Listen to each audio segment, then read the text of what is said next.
بأسمائك الحسنى وأسرارها التي أقمت بها الأكوان من حضرة الغنى، فندعوك يا الله يا مبدع الورى يقينا الهم والكرب والعنا، وسر يا رحيم العالمين بجمعنا إلى حضرة القرب المقدس واهدنا. أما بعد، أيها الجمع السعيد، أحييكم السلام عليكم ورحمة الله تعالى وبركاته. إن موضوع الحديث هو الأخلاق في القرآن أو دستور الأخلاق في القرآن. وهناك كلمتان اثنتان: الأخلاق وهو جمع خلق، والقرآن وهو الكتاب المعروف المنزل على سيدنا محمد صلى الله عليه وسلم خاتم النبيين وإمام المرسلين والذي أرسله الله للعالمين. فما الفرق بين ما يفهمه الكثير من المسلمين من حيث إن القرآن الكريم هو دستور، ولكن دستور عبادات أو نص عبادات؟ وهو الخطأ الشائع عند كثير من المسلمين أن كتاب الله تعالى يحوي مجموعة من المسائل في العبادات، وهو يحكي بعض قصص النبيين، ولكنه نص تشريعي أكثر منه نصا أخلاقيا، علما أن القرآن الكريم نزل على النبي صلى الله عليه وسلم على 3 مراحل. هذه المراحل الثلاث هي المرحلة الأولى من الحضرة العالية من الله جل وعلا إلى اللوح المحفوظ، ثم المرحلة الثانية من اللوح المحفوظ إلى بيت العزة في السماء الدنيا، وهي المرحلة التي نعيشها ليلة القدر. وأما المرحلة الثالثة والأخيرة فهي المرحلة التي امتدت على 23 عاما في حياة النبي صلى الله عليه وسلم، وهي فترة الوحي من قوله تعالى: اقرأ، أول وحي النبي صلى الله عليه وسلم في مكة، إلى آخر آية نزلت على النبي صلى الله عليه وسلم في المدينة المنورة، وقيل في عرفات على اختلاف العلماء. فالقرآن الكريم هو نص متكامل، نص فيه من الوحي القديم وفيه من الوحي الجديد، ولكن الوحي الجديد والقديم دائما طبق أخلاق عالية، أخلاق عالية جدا، هي ما نسميه بالشريعة. الشريعة الخالدة التي أرادها الله في السماوات والأرض وبينهما، لأن شريعة الله خالدة لن تتغير في المستقبل ولن تتغير أزليا. يوم خلق الله السماوات والأرض، نعرف أن القرآن يقول بغض النظر عن عدد الأشهر وعدد السنوات وعدد الليل والنهار: إن عدة الشهور عند الله 12 شهرا في كتاب الله يوم خلق السماوات والأرض منها 4 حرم. ولكن يوم خلق السماوات والأرض الله عز وجل جعل شريعته خالدة لم ولا ولن تتغير، سواء اليهود سواء النصارى سواء المسلمين فيما بعد، فنهج الله واحد. يقول الله تعالى في سورة فاطر: إن الله يمسك السماوات والأرض أن تزولا ولئن زالتا إن أمسكهما من أحد من بعده إنه كان حليما غفورا.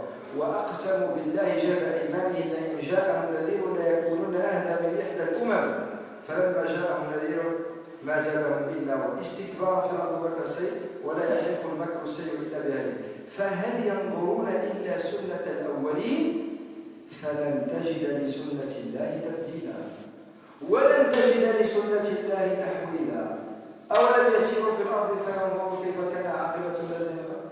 يعني منذ خلق الله سبحانه نهج الله وشريعة الله واحدة، والكتب الطرق السماوية متعددة 4 ولكنها على خط واحد.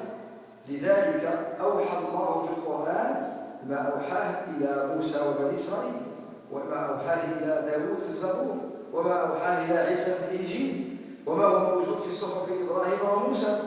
كل هذا يتكامل. لماذا؟ لأن شريعة الله واحدة. Mes frères et sœurs, premier point, je rappelais que le Coran est un texte. Donc le sujet d'aujourd'hui, c'est la morale du Coran, la définition du Coran dans notre thématique et celle de la morale. Il y a la morale, il y a l'éthique. Et nous allons détailler pour avoir une vue, non pas une simple vue d'ensemble, mais dans les moindres détails, ce que le professeur Hachem a commenté comme texte religieux, c'est-à-dire le Coran et certains hadiths qui sont qudsi, très célèbres, concernant la morale du Coran. Je disais donc, la première définition, c'est celle de la voix de Dieu. La voix de Dieu, qu'on appelle en arabe sharia. Je vous rappelle que sharia, le mot arabe, vient de la racine shara'a. Shara'a lakum min ad-din ma wassa bihi. Le Coran est truffé de mots avec la racine shara'a yashra'u. Vous-même, vous connaissez en arabe plusieurs mots, plusieurs occurrences avec la racine shara'a arabe, qui est sémitique. Une rue, c'est un sharia. Sharia. Le même mot sharia veut dire un législateur, quelqu'un qui légifère. C'est la sharia, tout ça, c'est exactement la même racine, la même étymologie. Parce que une voie, même dans le désert, quand les bédouins arabes emmenaient leurs troupeaux pour les abreuver, eh bien, ils utilisaient des chemins, des sentiers dans le désert. Le fort passage créait des sortes de sentiers, de ruelles, de chemins. Et puis, les Arabes avaient coutume, avant même l'avènement de l'islam, d'appeler une voie, un chemin, une rue, une avenue, un boulevard, un sharia. Donc le mot sharia veut dire une voie, c'est la voie d'Allah Azza wa Jalla. Et le plus important de avant de commencer notre thématique qui est la morale du Coran, c'est de vous rappeler une chose, c'est que le Coran, c'est pas un texte qui vient de manière fulgurante, éclatante, c'est une nouveauté, c'est inédit. Le Coran est un nouveau texte qui n'a rien à voir avec le texte précédent. C'est ce que beaucoup de musulmans croient à tort. Ils disent, oui, la Torah, le Pentateuque, les psaumes de David, l'évangile de Jésus, tout ça, ce sont des textes altérés, changés, modifiés. Oui, c'est une réalité. Aujourd'hui, ils sont altérés, d'accord. Mais ce n'est pas une raison, au niveau du dogme, du croyant, pour dire que ce sont des textes qui n'ont aucune valeur. Ce n'est pas vrai. Allah Azza wa Jalla ne cesse de les mentionner dans le Coran. Et Dieu révèle à Mohammed sallallahu alayhi wa sallam à toute la communauté, et il dit, c'est pas de la Torah que je vous récite, c'est pas de l'évangile, c'est du Coran. Et dans le Coran, il est dit, ô Mohammed, j'ai révélé avant toi, ton frère Moïse, telle et telle règle, qui reste valable pour toutes les communautés, avec changement ou pas changement, ça dépend des versets et des règles. Est-ce que vous avez compris que dans le Coran, vous avez une masse considérable de ce qu'on appelle des références extra-bibliques. C'est-à-dire, c'est le verset qui est dans le Coran, et Allah il dit, ce verset-là, je l'ai révélé avant le Coran à d'autres prophètes, à Moussa et à Isa et à Ibrahim et à Daoud. Tout cela, c'est pour argumenter un seul point, c'est ce qui nous concerne, là, je sais qu'on le fait, soyez attentifs là-dessus, c'est que c'est la même ligne, c'est le même chemin, on n'a jamais changé d'un iota. Allah, le Créateur, Jalla wa Ala, depuis qu'il a créé les cieux et les terres, le temps et l'espace, les anges, les djinns ensuite, les humains après, le chemin n'a jamais changé. Donc, concernant la morale, qui est notre sujet, il ne faut pas vous dire que la morale, c'est l'islam qui vient comme ça avec une morale islamique. Ça, c'est une erreur très importante. Ça veut dire que le prophète Mohammed sallallahu alayhi wa sallam, il est doté de qualités morales exceptionnelles, ça c'est le Coran, c'est notre prophète bien-aimé, notre modèle. Et que tous les autres avant, les prophètes, les peuples, eux, ils n'avaient pas de morale, ils avaient une morale indémitable. Non. Tous les prophètes d'Allah, depuis Adam jusqu'à Mohammed sallallahu alayhi wa sallam, Kul anbiya wa rusul, ma'soumoun, c'est des gens qui sont exceptionnels, des créatures humaines exceptionnelles. Leur point commun, c'est quoi? Ce sont des avertisseurs. Ils sont venus avertir leur peuple. Ils sont issus de leur peuple. Ils parlent la langue de leur peuple. Et Dieu les a choisis au sein de leur peuple, avec la langue de leur peuple et les codes de leur peuple et la sociologie, on dirait aujourd'hui. Et même la sociologie politique, on dirait aujourd'hui plus précisément, de de leur peuple pour les avertir que demain, il y a soit un paradis éternel, soit un enfer éternel, et qu'il n'y a pas de troisième possibilité de revenir à Dieu. Comment revenir à Dieu?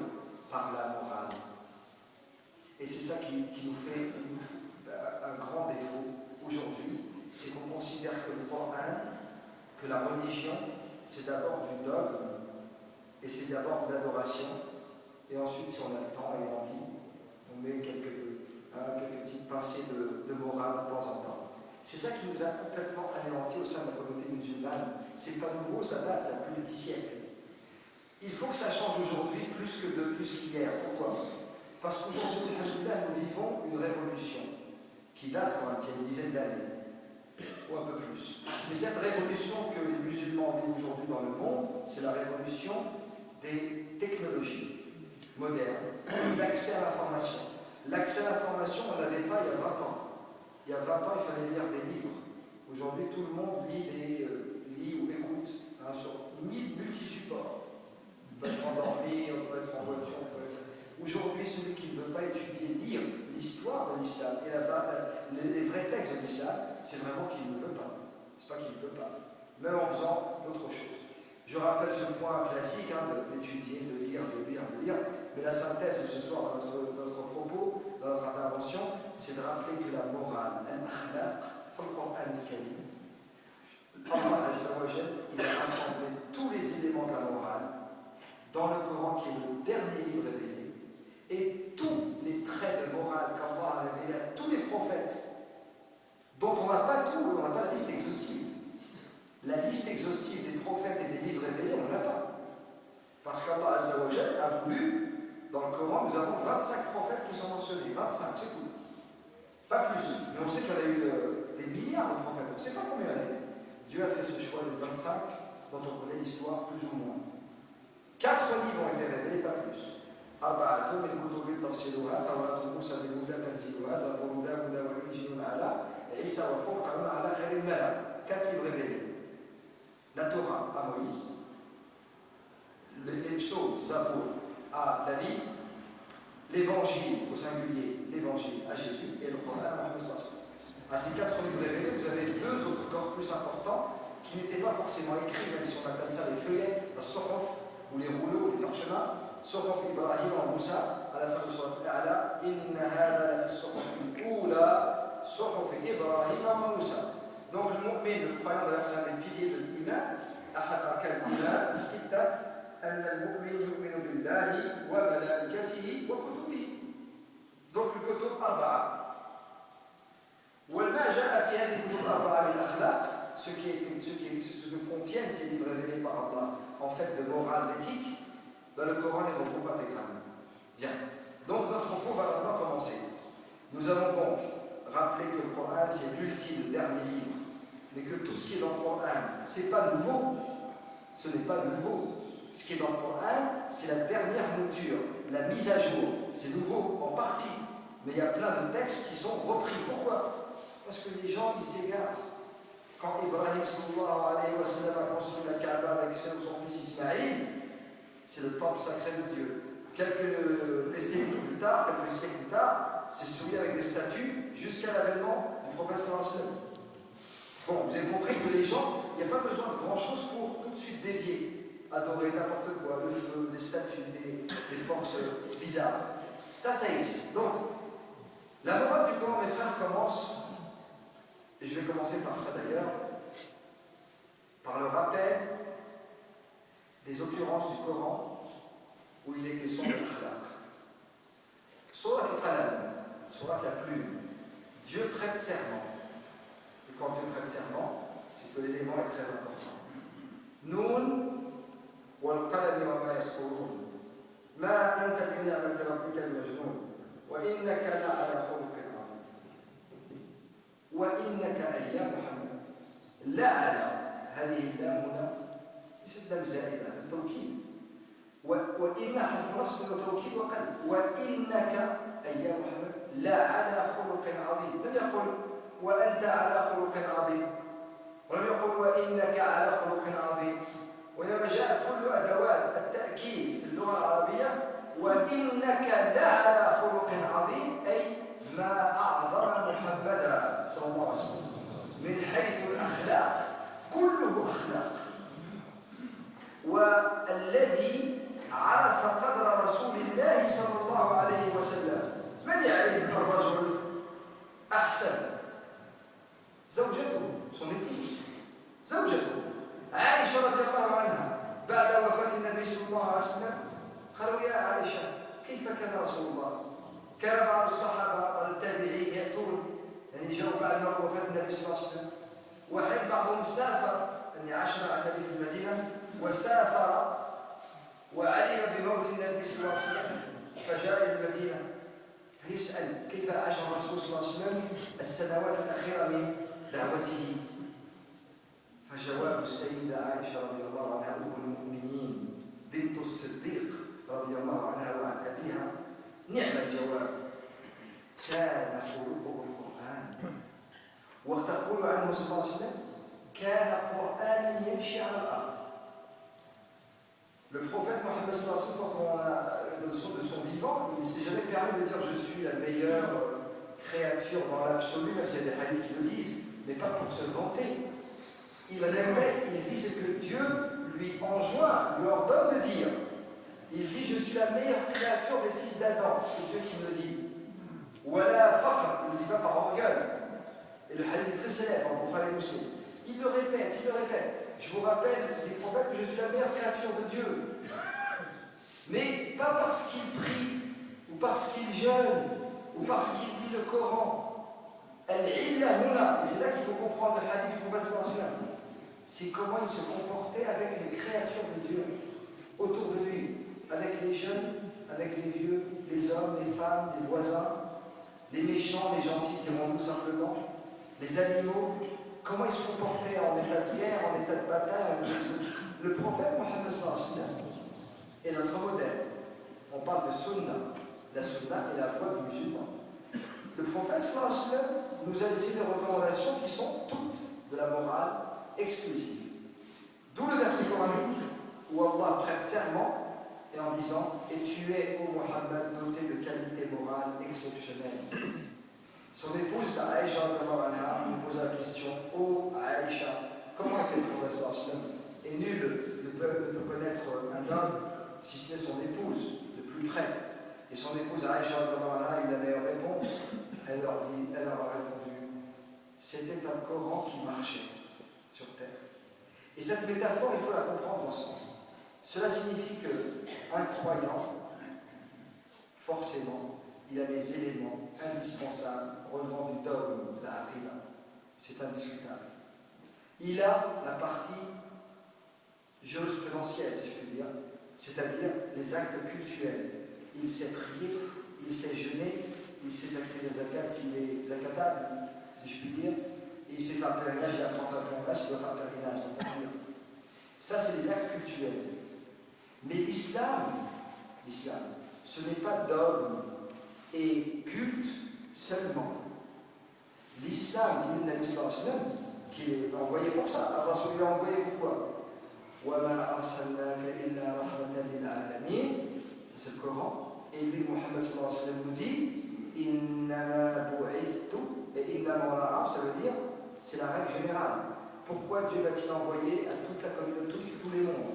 إِنَّمَا بُعِثْتُ لِأُتَمِّمَ مَكَارِمَ الْأَخْلَاقِ. Je ne suis pas venu vous enseigner la prière dans le détail et le madhab, il n'est pas d'école juridique, c'est le seul, le Musulman. Il n'est pas venu vous enseigner la partie dogmatique dans le détail. Vous connaissez le hadith avec la femme: ô femme, où est Dieu? Elle lui dit: il est dans le ciel, il est là-haut, il est en hauteur. Il lui dit: c'est bien. C'est le hadith. Le prophète Mohammed sallallahu alayhi wa sallam ne rentre pas dans les détails de la question dogmatique, ne rentre pas dans les détails de la question de la pratique cultuelle, ce que nous faisons nous depuis 14 siècles. Les écoles juridiques, les tensions, les différents points de vue, les tergiversations, les divergences d'opinion, et puis telle école a dit, et l'autre école est mieux, et cette école est mieux. Tout ça, c'est anti-akhlaq. Pourquoi? On polémique, tergiversation et polémique, alors que Rasul sallallahu alayhi wa sallam n'a jamais polémiqué sur ces questions-là. Un message, écoutez-moi ce beau message de Khilafat al-Fiqhiyya. Est-ce que c'est ça que les gens aiment bien aujourd'hui? Ah, le Malikiya, on dit, le Shafi'iyya, ils sont non, je préfère être Hanbali. Non, les Hanabila disent, mais non, il faut prendre un modèle plus moderne, plus occidental, comme le Zahiriya, et chacun y va dans son interprétation. Et c'est pas ça l'akhlaq du Coran. Le musulman, il n'a pas rentré dans ces débats. Et aujourd'hui, les musulmans ne vivent que dans des débats de problèmes dogmatiques et problèmes culturels. Il n'y a jamais eu aucun problème culturel ni dogmatique à l'époque du prophète Mohammed sallallahu alayhi wa sallam. Meilleur exemple, Al-Hajj.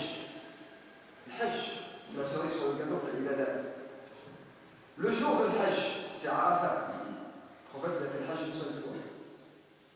Le lendemain, c'est l'Eid, l'Eid al-Adha. Alors ceux qui ont été en pèlerinage, ceux qui ont étudié le pèlerinage savent que le jour le plus hard, c'est le lendemain, le jour où les musulmans qui sont pas en Hajj égorgent un mouton. Les pèlerins, ils font plusieurs choses, n'est-ce pas, ce jour-là. Le jour de l'Eid, l'Eid al-Adha, il faut lapider la stèle, la grande stèle, il faut faire un tawaf, il faut se couper les cheveux, se raser, ça, il faut égorger le mouton, heureusement qu'il y a les chèques, les tickets, mais le Hajj c'est éprouvant. C'est surtout plein d'activités, c'est du culte, c'est des ibadats mélangés. Et le professeur il est assis là, le Hajj, il y a l'Eid, et les Sahaba qui affluent. Il y en a un qui a dit à Rasulallah, malheur à moi, je me suis trompé. J'ai égorgé d'abord le mouton, après j'ai coupé, je me suis rasé les cheveux, et puis après j'ai fait ça. J'ai perdu mon hajj. Le prophète lui dit quoi? If'al wa la haraj. Fais, il n'y a aucun problème. Quelques minutes après, quelques heures après, notre compagnon vient. Il dit à Rasulallah, je me suis trompé, malheur à moi. Il a fait autre chose. Il a commencé par se au bout de raser les cheveux, il a égorgé le mouton après, pas dans le même ordre. Professeur impassible. C'est le pèlerinage, c'est l'Eid. If'al wa la haraj. Fais, aucune contrainte. Ce hadith authentique est rapporté par l'imam Bukhari dans une version, et par l'imam Muslim et d'autres, dans d'autres versions proches. C'est un hadith qui doit être le miroir du musulman. C'est-à-dire, ni un rigoriste pointilleux, mutachaddid, qui veut rendre le makruh haram, et qui veut rendre le wajib parfois, qui rend le mustahab wajib. Non. Ni le laxiste total. Allez, tout est halal, tout le monde est gentil, allez, j'en fais, c'est pas grave, l'islam c'est tolérant, on peut tout faire. Non, c'est pas ça l'islam. Al-Rasoul sallallahu alayhi wa sallam, il a donné des règles, des mesures. T'es en pèlerinage, c'est l'Eid. Dieu te dit, rase-toi les cheveux, égorge une bête, immole une bête, fais le tawaf. Dieu dans son Baqara, il ne donne pas d'ordre. Dieu ne te mentionne pas d'ordre. Le professeur Hassan n'ajoute rien. Ça veut dire qu'il y a une attitude. Pourquoi tergiverser autour de détails? Vous êtes tous mes frères en France, hein, dans les mosquées de France, musulmans, croyants, alhamdoulilah, vous vivez votre foi. Mais les discussions qu'on a entre musulmans sont des discussions qui parfois font honte. Pourquoi? Même si elles sont avec une bonne intention. Passer des heures à polémiquer autour de questions relevant du dogme, alors que la morale du Coran, justement, elle te demande d'étudier, d'avancer, de mémoriser, de produire, d'apporter une valeur ajoutée à la communauté, d'avoir une valeur ajoutée à toi-même, à ta famille, à ta cellule première familiale, pas à polémiquer, à tergiverser. Et la morale première, elle est là. Pourquoi tu tues ton temps? On voit des jeunes dans des mosquées, dans les quartiers, dans les rues, dans les cités. C'est très bien, ils ne sont pas méchants, ils sont musulmans, croyants, ils iront au paradis, Inch'Allah, tous on ira au paradis, pour Inch'Allah. Ça ne change pas la question qu'ils iront au paradis ou pas. Mais ils jouent avec le feu, ils perdent leur temps, ils tuent leur temps. Pourquoi je vais passer moi 2 heures, 3 heures, 4 heures debout à discuter, et ceci et cela, même si ça part d'une bonne intention? Yahri, c'est 3 heures de discussion, 4 heures. Va apprendre le Coran, va lire des livres où il y a une valeur ajoutée, va avancer spirituellement. L'akhlaq, la morale et la spiritualité, ça va ensemble. Celui qui n'a pas d'exercice spirituel, il ne comprend pas la morale, il ne comprend pas. Celui qui pour lui, moi je suis musulman, c'est quoi je suis musulman? Allah muslim, je la fais en mode simple. Hein. Je suis croyant, ça veut dire quoi? La ilaha illallah Muhammad Rasulullah. Wa salat. والصوم رمضان والزكاة والحج. Lors de la prière, je prie. Lors de Ramadan, je jeûne. C'est la prière. C'est l'aspect cultuel. Je crois en Allah, aux anges, en lui, je crois aussi piliers de la foi. Et le jour de la résurrection, il y aura la balance. Soit j'ai plus, soit j'ai moins, je vais au paradis ou en enfer. Généralité de la foi et il croit. Parfait. Est-ce que ça, les frères et les sœurs, répondez-moi, c'est une question. C'est ça la question, le débat. Moi, je veux que ce soit cette intervention, je veux qu'il y ait une interactivité réelle, pas simplement une écoute attentive. C'est que les musulmans, par la morale, ils croient que c'est. En fait, ils définissent la morale comme étant les actes cultuels, le principe de la théologie dogmatique. On ne peut pas, mes frères, accepter ça, c'est pas vrai. Alors, à ce sens-là, dans tous ces hadiths, prenez les hadiths. Vous avez Al-Muwatta, Sahih al-Bukhari, Muslim, Nasa'i, Tirmidhi, Ibn Daoud. Vous avez Muwatta, vous avez Musnad Ahmad ibn Hanbal. Tous les recueils, les compilations de hadith, quand on les lit, on se rend compte qu'il y a au moins les 2 tiers de hadith qui ne parlent ni des piliers de la foi, ni des piliers de l'islam, mais qui parlent de la vie de tous les jours. Et c'est ça que le prophète a voulu nous dire. Il l'a répété en disant « J'ai été envoyé pour parachever la morale, l'éthique universelle que Dieu a donnée, celle que le Coran rapporte. » La morale du Coran, et ça vous allez tout de suite réagir, parce qu'il faut qu'on se parle sincèrement. Il ne faut pas qu'on raconte juste des histoires, on parle de généralité futile en religion, et que ça passe comme ça, comme d'habitude. Très souvent on discute, on est ému un temps, et ensuite on oublie. Quand Dieu dit dans le Coran al-Karim, Ya ayyuhalladhina amanu, la yaskhar qawmun min qawmin asa an yakunu khayran minhum. C'est une partie du verset. Ô vous qui avez cru. Il ne s'adresse pas à tout le monde. C'est-à-dire que toi, en tant que croyant, Dieu s'adresse à toi pour la morale du Coran. Il te dit La yaskhar qawmun min qawmin. En arabe, qawm, ça veut dire 1, 2, 3, les hommes, les femmes, tout. Une créature de Dieu n'a pas le droit de tourner en dérision une autre créature de Dieu. C'est un parmi les 150 versets qu'on va passer en revue. On devrait passer en revue, mais on va les prendre par thème, Inch'Allah. Il y en a 150. Où Allah Azza wa Jalla nous donne des points de morale qui nous rappellent. Mes frères, franchement, tourner en dérision, ça veut dire quoi? Je parle d'une question très technique. Je parle du Coran et de la morale du Coran. Allez, par rapport à un fondement et droit musulman qu'on appelle au sol fiqh. Là, c'est quoi le hukm? C'est quoi le tahrim? Nahi. Allah nous dit Ya ayyuhalladhina amanu, ô vous qui avez cru. La yaskhar qawmun min qawmin. Il ne dit pas muslim min kafir, muslim kafir. Une créature de Dieu n'a pas le droit de tourner en dérision, de se moquer d'une autre créature de Dieu. Pourquoi? Peut-être est-elle chez Dieu meilleure qu'elle. Et une femme n'a pas le droit de se moquer d'une femme, etc. Et tous les décalés, et ça continue. Qu'est-ce qui est ici en ahkam, en règle? Qu'est-ce qu'il faut en puiser? Ce qu'on appelle la déduction, al-istinbat.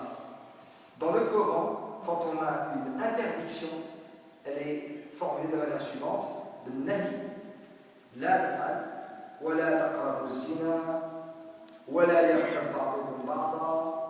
Le la ici en arabe, c'est une prohibition, c'est-à-dire la négation de l'impératif. Ça, en déduction au solfège en fondement du droit musulman, ça veut dire de facto, c'est illicite. Haram. Tu te moques de quelqu'un d'autre, bien sûr, hors de propos, la moquerie amicale, fraternelle, compris. Tu te moques de quelqu'un. Ça n'est pas, c'est pas le riba, là, ça c'est clairement notoire, la médisance. Tu te moques de quelqu'un. Chez Dieu, c'est le même statut que commettre un acte illicite, tel que tuer, le mensonge, l'adultère, le vol, boire une boisson enivrante, les jeux de hasard, tout ce qui conduit à l'enfer. C'est le même registre, dit le Nabi sallallahu alayhi wa sallam. Parce que c'est facile de dire je suis musulman, j'aime le Coran, moi j'apprends le Coran et c'est ma voie en islam. C'est ma voie le Coran. Mais est-ce qu'un musulman, quel qu'il soit, instruit ou pas, quand il sait que la morale du Coran lui interdit au même titre qu'un acte haram réprouvé, de se moquer d'autrui, se moquer, tourner en dérision. Qu'est-ce que vous voulez qu'on ajoute à cela? Quand Allah Azza wa Jalla nous dit de ne pas hausser le ton, de de ne pas élever la voix. Pas à nos parents. À nos parents, c'est carrément c'est une tragédie. Ça, ولا تقل لهما أف ولا تنهرهما. La sourate Al-Isra, voyez lecture. وقضى ربك ألا تعبدوا إلا إياه وبالوالدين إحسانا.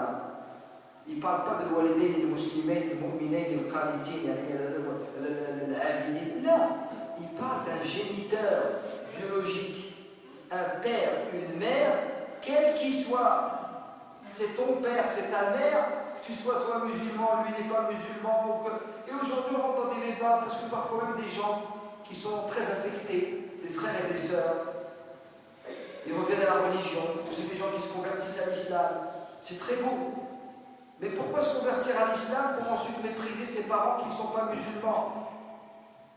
C'est pas une conversion à l'islam, c'est une demi-conversion à l'islam.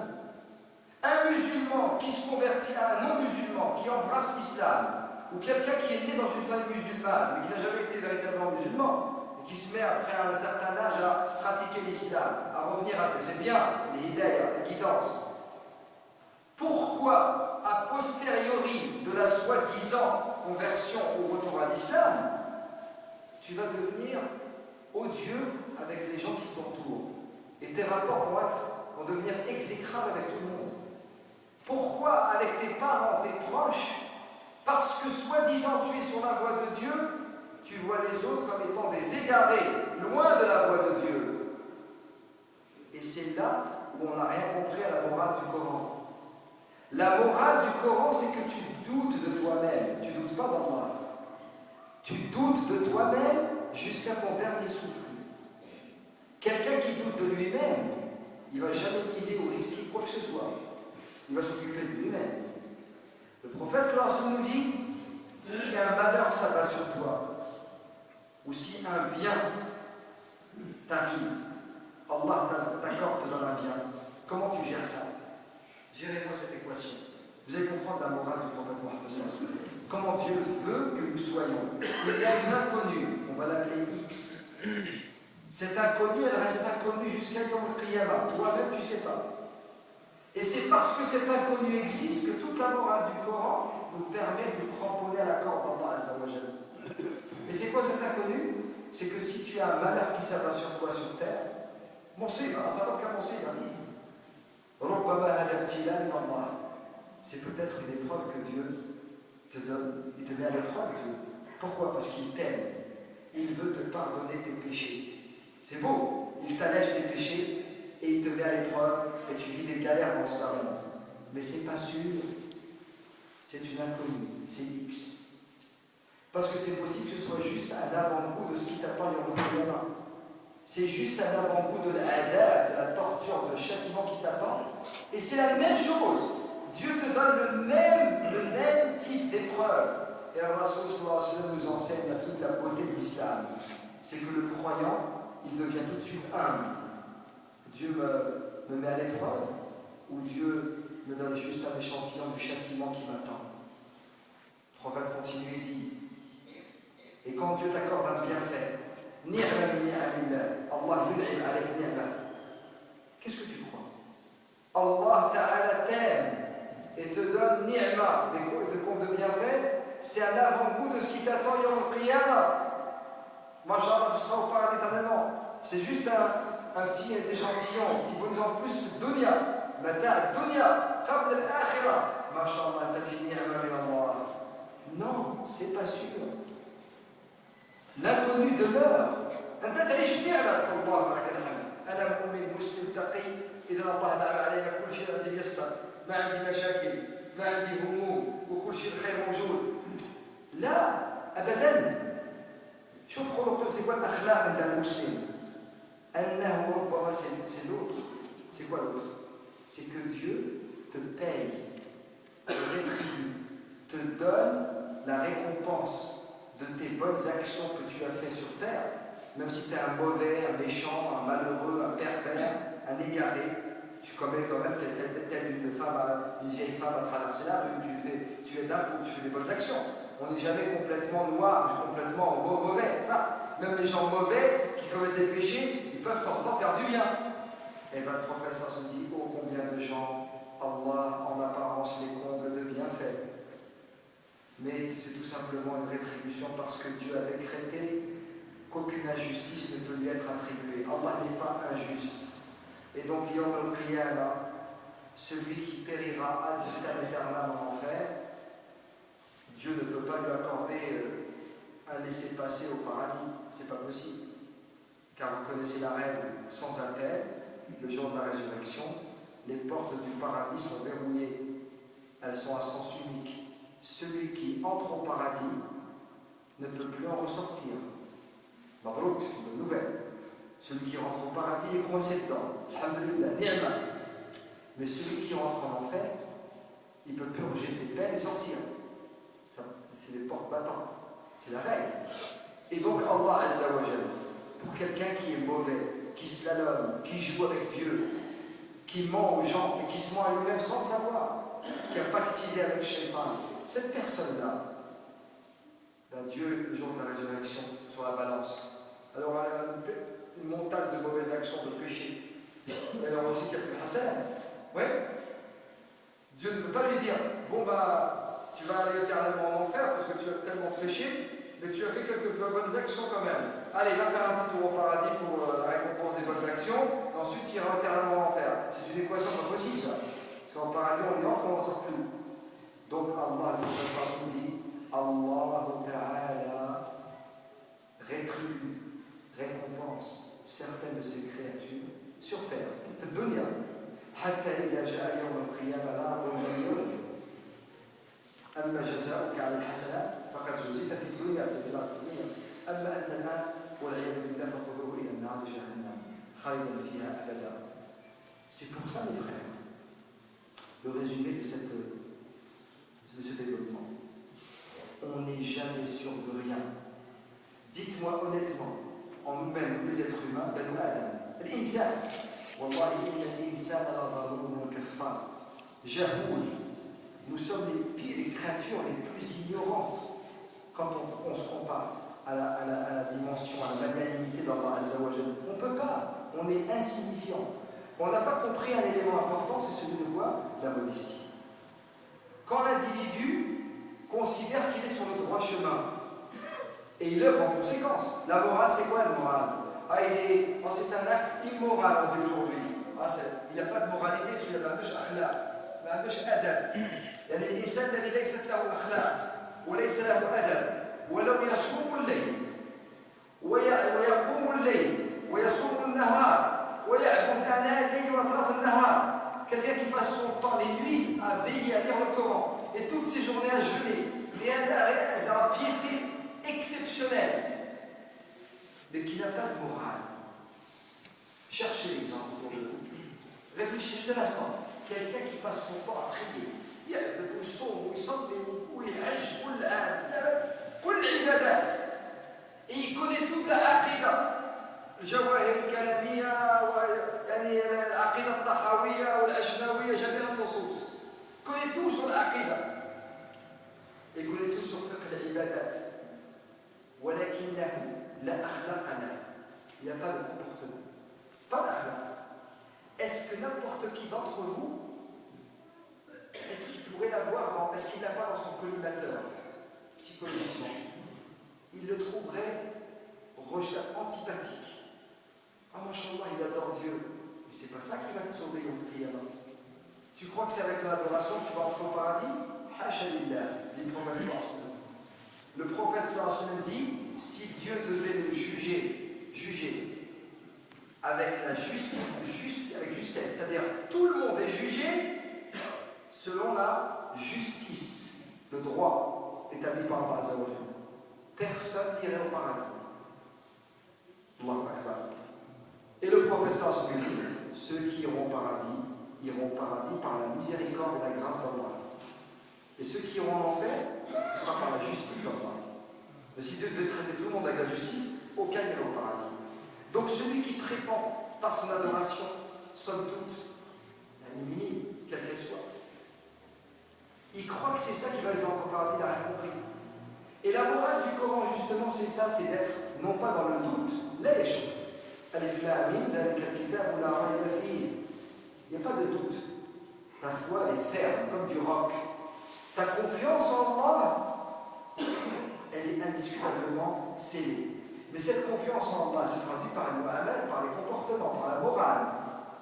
Comment un croyant qui s'en remet à Dieu peut-il être nuisible à l'endroit même d'un animal, d'un insecte qui ne cause pas de préjudice? الإنسان المؤمن هو الذي فهم معنى ومغزى وفحوى القرآن الكريم الذي جاء أولا للتدبر أفلا يتدبرون القرآن أم على قلوب أقفالها. Et Allah dit وَلَقَدْ يَسَّرْنَا الْقُرْآنَ لِلذِّكْرِ فَهَلْ مِن مُدَّكِرٍ. C'est répété dans le Coran pour quelle raison?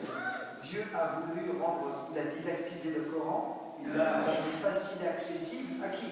À toutes ces créatures. Quand tu lis le Coran, est-ce que tu comprends le Coran? Ouais, je fais allusion à beaucoup sur des plateaux télé ou sur des intervenants aujourd'hui, tous bords confondus. J'ai lu le Coran et puis il a dit ça, j'ai lu le Coran. Quel Coran? Comment t'as lu le Coran? Le Coran, c'est pas un roman. Le Coran, c'est pas le code civil ou le code pénal. Le Coran, c'est pas un texte de justice, de loi. C'est pas un texte de loi. C'est pas un code. Abadan. Le Coran, c'est un ensemble de versets. Et chaque verset à lui-même, dit le prophète sallallahu alayhi wa sallam, est une lumière, est une mine d'or intarissable, une source intarissable de sagesse que Dieu peut te faire comprendre ou ne pas te faire comprendre en fonction de la sincérité que tu as dans le cœur. Omar ibn al-Khattab radiyallahu anhu wa ardah. Omar, vous connaissez l'homme propre et intègre, l'homme intransigeant, carré, binaire, 0 ou 1, j'ai raison, j'ai pas raison. C'est Omar ibn al-Khattab, la probité et l'intégrité. Et qu'est-ce qu'il fait Omar ibn al-Khattab? Quand le prophète sallallahu alayhi wa sallam meurt, le jour de la mort du prophète, il s'effondre comme un enfant. Et il s'énerve. Il dit, celui qui me dit encore une fois que Mohammed sallallahu alayhi wa sallam est mort, je le tue, je tranche la gorge. Il n'est pas mort, il est juste parti en voyage comme les Isra et Mi'raj, il voyage nocturne. Et il lit le Coran, Omar ibn Khattab, il connaît le Coran. Mais parce qu'il n'y a pas cette présence, c'est le sentimental qui a pris le dessus, l'affectif. Et c'est ça qui fait défaut dans la communauté musulmane. Quand Abu Bakr as-Siddiq arrive, voilà de qui on a besoin dans les situations délicates. Abu Bakr as-Siddiq, le compagnon dans la grotte. Abu Bakr as-Siddiq, il arrive, il n'est pas triste. Le plus triste de tous, c'est Abu Bakr as-Siddiq. C'est son ami, le copain du prophète d'enfance, tout petit. C'est Abu Bakr as-Siddiq. Ils ont joué ensemble, ils ont gardé les moutons ensemble. Ils étaient des petits amis, des amis, des enfants, des petits-enfants. Abu Bakr as-Siddiq, هو حبيب الرسول صلى الله عليه وسلم. صديقه في الغار, c'est pas rien. Ou Abu Bakr as-Siddiq radiyallahu anhu warda, c'était l'ombre du prophète sallallahu alayhi wa sallam. Et Abu Bakr as-Siddiq, qu'est-ce qu'il dit lui? C'est son bien-aimé Mohammed sallallahu alayhi wa sallam qui va mourir. Et il dit à Omar Khattab, calme-toi ya Omar, n'as-tu point lu? Tu lis le Coran sans comprendre. Est-ce que Omar ne comprend pas l'arabe? Omar c'est un Qurashi, un pur arabe de souche. Il comprend bien le Coran. Mais c'est justement parce qu'il n'était pas connecté au bon réseau. Il n'a pas eu la lecture qu'il fallait. Il n'a pas eu cette réactivité qu'a toujours eu Abu Bakr as-Siddiq. Pourquoi? Parce qu'Abu Bakr as-Siddiq, c'était un cœur d'une pureté exceptionnelle, comme dit Nabi sallallahu alayhi wa sallam dans le hadith authentique.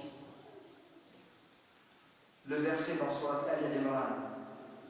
وَمَا مُحَمَّدٌ إِلَّا رَسُولٌ قد خلت من قبله الرسل أفإن مات أو قتل انقلبتم على أعقابكم ومن ينقلب على عقبيه فلن يضر الله شيئا وسيجزي الله الشاكرين. Le verset dans Sourate Al-Imran, ils le lisent, ils le répètent, mais ils n'ont pas médité le Coran. Et c'est ça, mes frères et mes sœurs, qui nous manque. Nous lisons le Coran, nous écoutons le Coran, nous lisons la traduction. Mais est-ce qu'on le médite? Le Coran, il n'est pas fait pour être juste lu et écouté et récité. Le Coran, c'est le Coran lui-même qui le dit. وَلَقَدْ يَسَّرْنَا الْقُرْآنَ لِلذِّكْرِ فَهَلْ مِن مُدَّكِرٍ. Mais pourquoi on ne médite pas le Coran? Et quand on médite dans notre vie tous les jours, on est devant un dilemme, un problème, on n'arrive pas à faire un choix. Salat al-istikhara, l'istishara, on fait la prière de consultation, on consulte les gens, on demande conseil, recommandation, on s'en remet à Dieu. Et bien, si on est sincère dans toutes ces démarches, tu peux trouver la solution, la réponse, la lumière dans un verset que tu connais par cœur, que tu lis depuis tout petit. Et c'est ça la morale du Coran. C'est que Dieu peut te répondre à tes istikharas dans juste, hop, il ouvre ton cœur. Ce qu'on appelle al-basira, c'est quoi al-basira par rapport à al-basar? Al-basar, c'est la vue. Un aveugle ne voit pas. Donc la vue, c'est avec les yeux. Mais l'aveugle, c'est pas celui qui ne voit pas avec ses yeux, dit le Coran. L'aveugle, c'est celui qui ne voit pas avec le cœur. Allahu Akbar. إنها لا تعمى الأبصار ولكن تعمى القلوب التي في الصدور. Dieu nous dit, ce ne sont pas les regards qui sont aveugles, mais ce sont les cœurs dans les poitrines qui sont aveuglés. Dans les versets du Coran, vous lisez Ala qulubihim rishawa. Leurs cœurs sont ensevelis d'un drap, un voile qui empêche ce cœur de vibrer, de méditer. Wa fi adanihim waqr. C'est quoi le waqr? Il n'est pas sourd, il entend tout, mais ça ne lui fait aucun effet.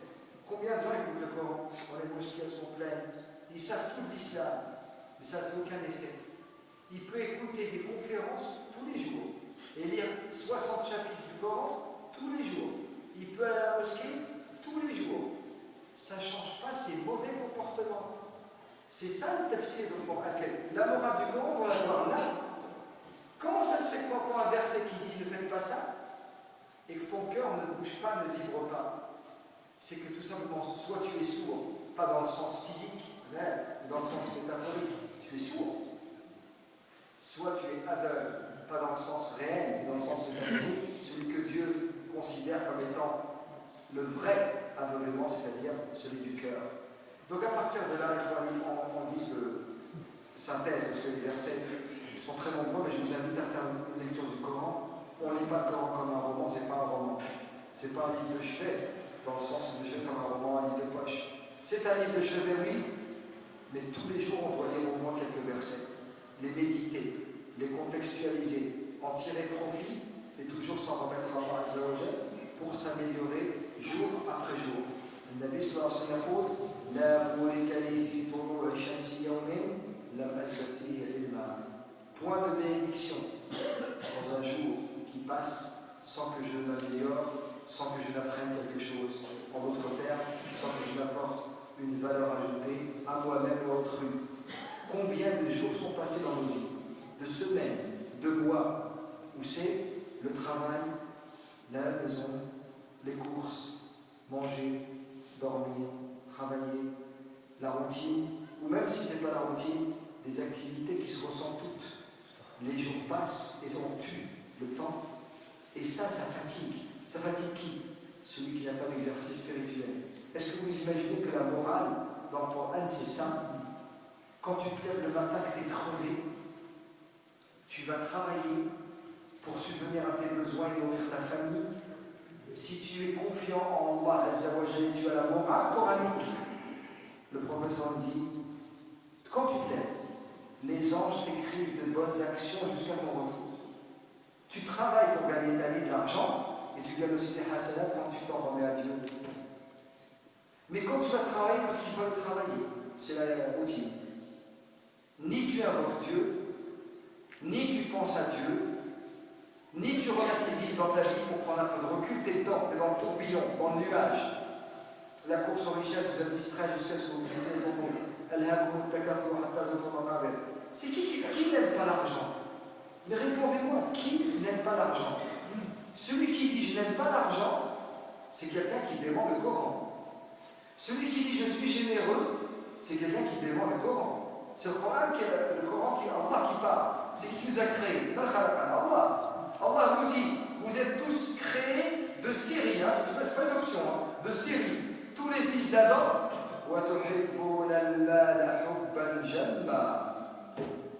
et il dit, Al-mal